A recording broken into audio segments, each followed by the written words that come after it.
28M. Vamos a escuchar primero al presidente del Gobierno en el momento en el que hacía esa declaración.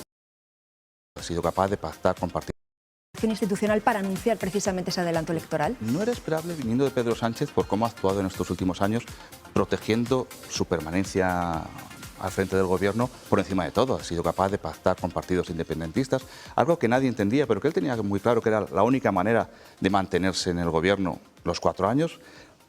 Pactó el Gobierno con Podemos.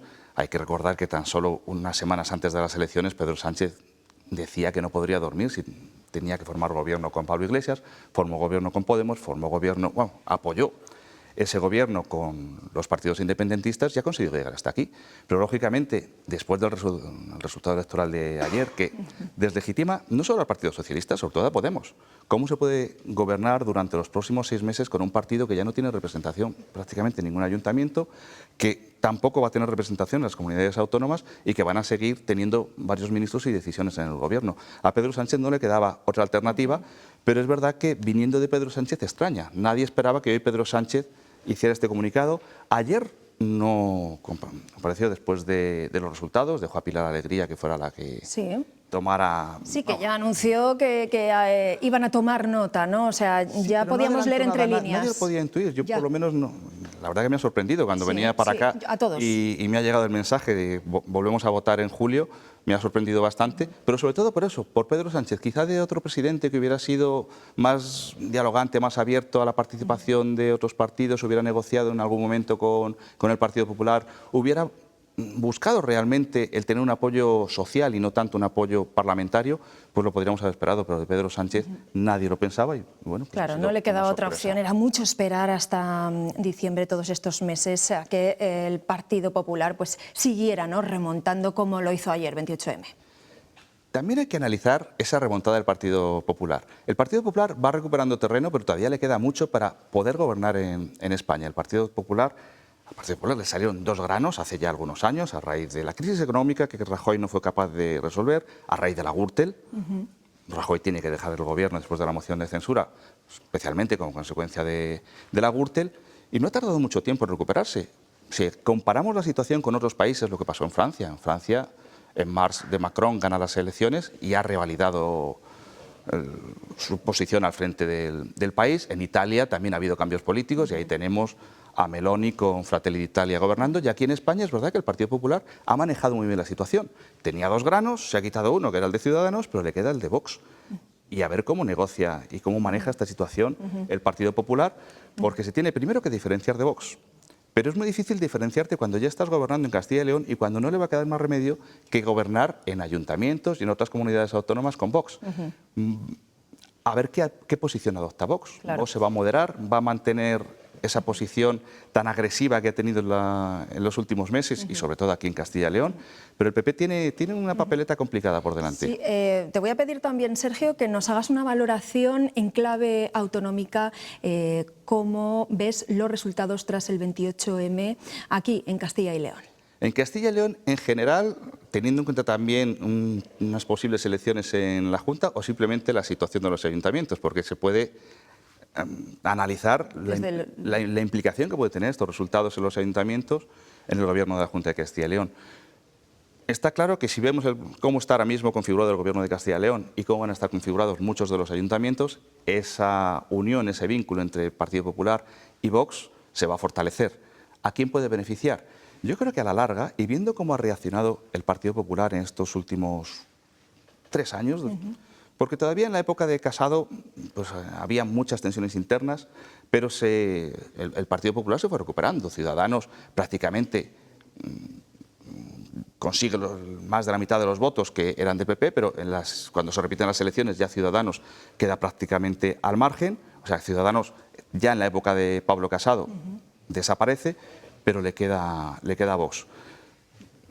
Es verdad que ahora mismo la alianza es casi obligatoria, pero complicada para el PP. Vale, vamos a analizar ahora ciudad por ciudad.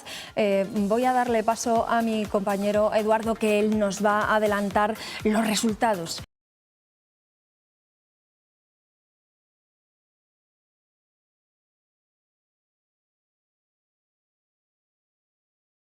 En la nacional.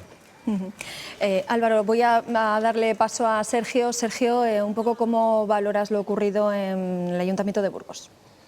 Pues analizándolo, como estábamos diciendo antes, en clave de Castilla y León, lo primero que tenemos que observar es que el pacto de Partido Popular y Vox en la Junta de Castilla y León no ha penalizado al Partido Popular, ni a Vox tampoco, en las elecciones municipales. Y luego hay un aspecto que ayer, escuchando a Daniel de la Rosa en Burgos, me chocó. ¿Por qué los partidos insisten en decir hemos ganado las elecciones cuando realmente no las han ganado? Es el partido más votado. Pero comparando el discurso de Daniel de la Rosa con el de el alcalde de Valladolid, Óscar Puente automáticamente reconoció: hemos sido la fuerza más votada, pero no hemos ganado las elecciones, mientras que en Burgos insistían: hemos ganado. Vamos a la realidad democrática. Quizá por defender y es que, sus resultados, ¿no? Sí, se defienden los resultados, pero hay que ser prácticos. Por mucho que se diga que vote la lista más votada, al final ese pacto que estábamos comentando, Vox, Partido Popular, está funcionando en la Junta, va a funcionar en los ayuntamientos y, le guste o no, al alcalde de Burgos, la próxima alcaldesa de Burgos va a ser del Partido Popular. Álvaro, mención aparte, ya marchándonos de Burgos capital, es lo que ha pasado en Aranda de Duero con Sentir Aranda, ¿no? Sí, la verdad es que ha sido una sacudida. Que una agrupación de electores gane las elecciones con tanta contundencia como lo ha hecho en Aranda.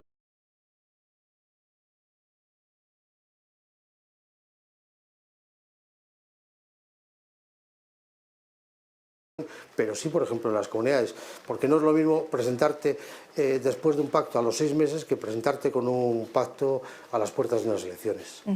Pablo Lago, director de Diario de Valladolid El Mundo, muchísimas gracias por participar. Gracias a vosotros.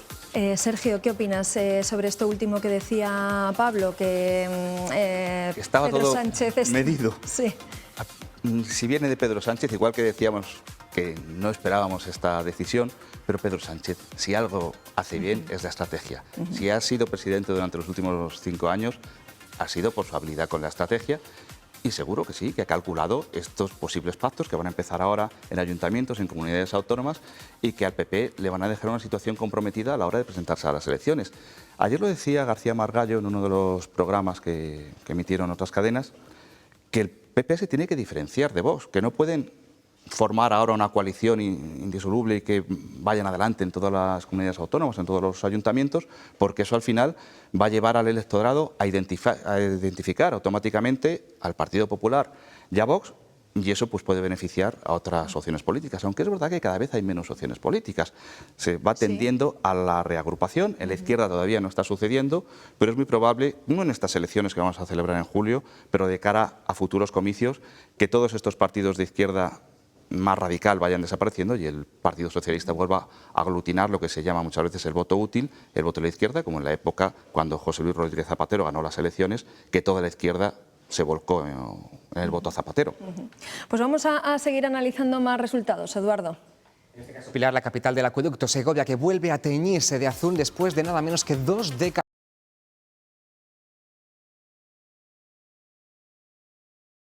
También socialista desde hace 2 décadas, más de 2 décadas. Bueno, en primer lugar, hay que destacar la gran sorpresa. Ciudadanos consigue un representante del ayuntamiento. Sí, el único de una capital en Castilla y León. Y luego, en el avance del Partido Popular, podemos también hacer una interpretación de cómo se ha planteado la campaña electoral a nivel nacional y cómo a Pedro Sánchez le interesaba que fuera una valoración de su mandato, de sus años de gobierno, y esto se ha podido trasladar también a muchos ayuntamientos. Generalmente, cuando votamos en elecciones municipales, lo hacemos más pensando en el candidato. Hablaremos luego de Zamora, y en Zamora es un claro ejemplo de que el candidato tiene mucho peso, pero quizá en otras ciudades no tenga tanto peso el candidato y haya más una tendencia hacia un determinado partido, hacia un contexto más generalizado, y quizá en Segovia, una localidad muy cercana a Madrid, pues esa influencia de de nacionalizar Claro, o de la campaña. hacer una campaña electoral no en clave local. Además, Pedro Sánchez estuvo en Segovia, fue uno de los mítines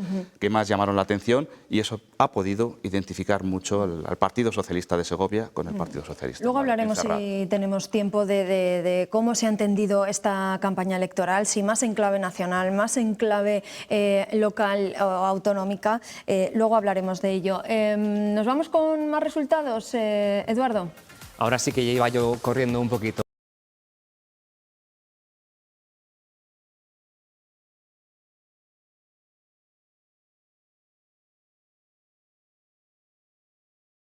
Como estas, pero también en estas lo tiene difícil para gobernar.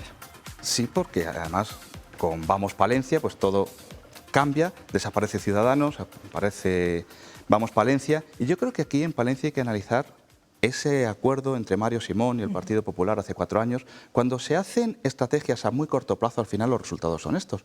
Generalmente cuando un partido tiene una visión de futuro, suele hacer otro tipo de estrategias, otro tipo de acuerdos, y al final los resultados, si no llegan de forma inmediata, pero pueden llegar. Al final el Partido Popular no tuvo la alcaldía, fue Mario Simón el alcalde, y esto para el palentino que no ha votado de forma mayoritaria a Ciudadanos, pues se puede llegar a considerar una injusticia, es decir, ¿por qué tenemos a una fuerza minoritaria gobernando la ciudad? Y esto lo ha pagado ahora el Partido Popular, y tenemos en Palencia una de las situaciones más complicadas para formar gobierno, porque en otras ciudades, otras capitales de provincia, los 2 partidos mayoritarios pues tienen la llave. En León quizás está un poco más complicado porque la UPL es un partido fuerte, pero el resto de ciudades lo tienen bastante claro, y aquí en Palencia pues los pactos van a ser determinantes para ver quién conforma el gobierno. Y además Vamos Palencia ya ha dicho que no va a formar parte de ningún gobierno, que va a apoyar proyectos puntuales que sean beneficiosos para Palencia. Enseguida vamos a seguir hablando,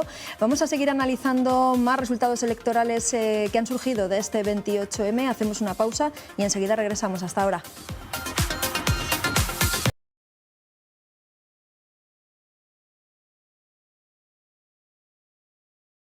Reacciones políticas, pero estaremos muy pendientes de todo lo que pueda ocurrir.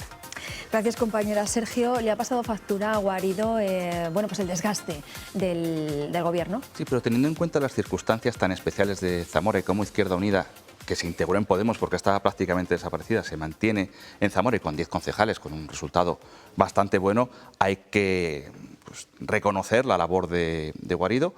Y ante las dificultades, ante un contexto totalmente contrario, la figura del alcalde de Zamora pues se ha situado por encima de cualquier ideología, de cualquier partido. La gente sigue votando a Guarido, y aquí tendríamos que analizar el liderazgo dentro de la política, porque hay muy pocos líderes, pero el caso de Guarido yo creo que sí que se debería identificar como uno de los líderes. Es excepcional. Nos vamos ahora con Soria, Eduardo. Que resiste y sigue.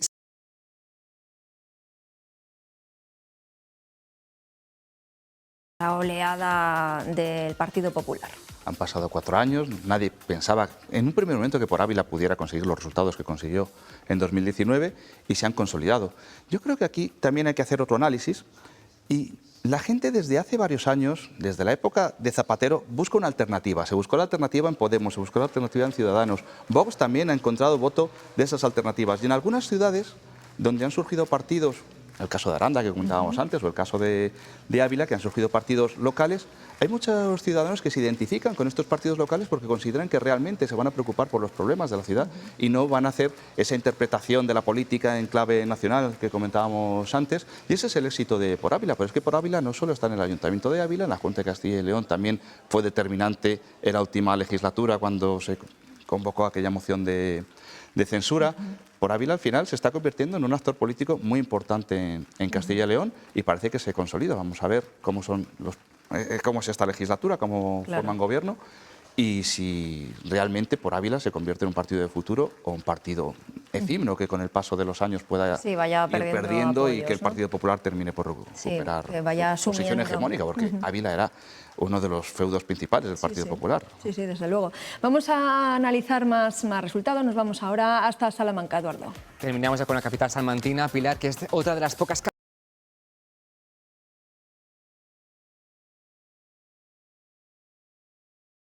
Con Peñaranda en común. Son las cuestiones que tendremos que ir aclarando en las próximas horas.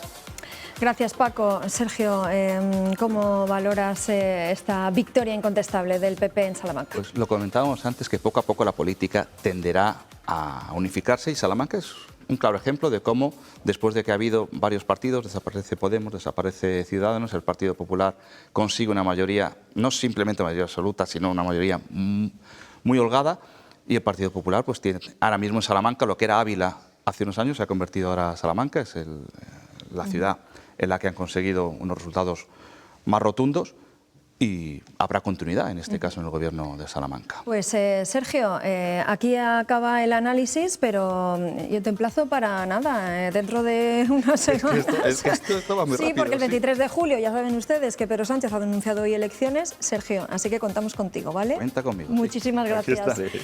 Eduardo, hoy hemos analizado